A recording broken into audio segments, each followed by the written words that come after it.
ජෙන්සීයකට තේරෙනවද පාස්කු ප්‍රහාරයේ විමර්ශන හරියට සිද්ධ වෙනවා කියලා. මුස්ලිම් අන්තවාදී දෘෂ්ටිවාදයට අනුව 2019 අප්‍රේල් මාස 21 වෙනිදා පාස්කු ප්‍රහාර මාලාව සිද්ධ වුණා.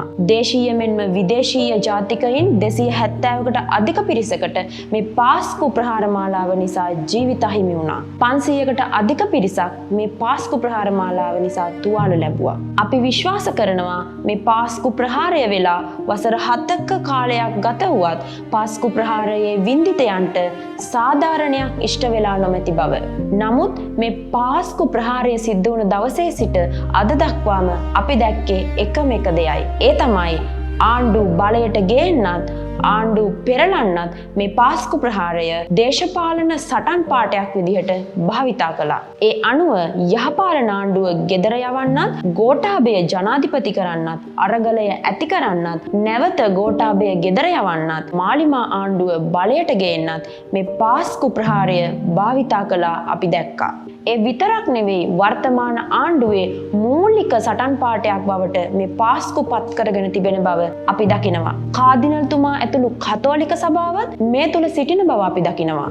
ජෙන්සී පරපුර විදියට අපි කියන්නට කැමති කාදිනල්තුමනි ඔබතුමා ඇතුළු කතෝලික සභාව කියන දේ විශ්වාස කරන පිරිසක් මේ රට තුල සිටිනවා. ඒ නිසාම මේ වගේ අධිසංවේදී සිදුවීම් දේශපාලන පාපන්දුවක් වශයෙන් භාවිතා කිරීම තුළින් මුස්ලිම් අන්තවාදය යටපත් වුණා, සැඟවී ගියා. නමුත් FBI වාර්තා ඇතුළුව මේ පාස්කු ප්‍රහාරය සම්බන්ධයෙන් නිකුත් කළ සියලු ජාත්‍යන්තර වාර්තා තුළින් අපට පැහැදිලි වෙනවා මේ පාස්කු ප්‍රහාරය මුස්ලිම් අන්තවාදය විසින් සිදු කළ ප්‍රහාරයක් බව.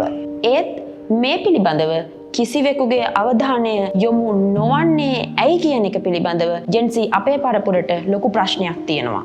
ඒ නිසා අපි අහනවා මීළඟ ආණ්ඩු පත් කරන්නත් මේ පාස්කු ප්‍රහාරය දේශපාලන පාපන්දුවක් වශයෙන් භාවිතා කරන්නටද ඔබලා සූදානම් වන්නේ කියන එක. මේ පාස්කු ප්‍රහාරය තවදුරටත් ආණ්ඩු පෙරලන සංස්කෘතියක් බවට පත් කරන්නට එපා කියන ඉල්ලීම ජෙන්සී පරපුර විදිහට අපි සිදු කරනවා.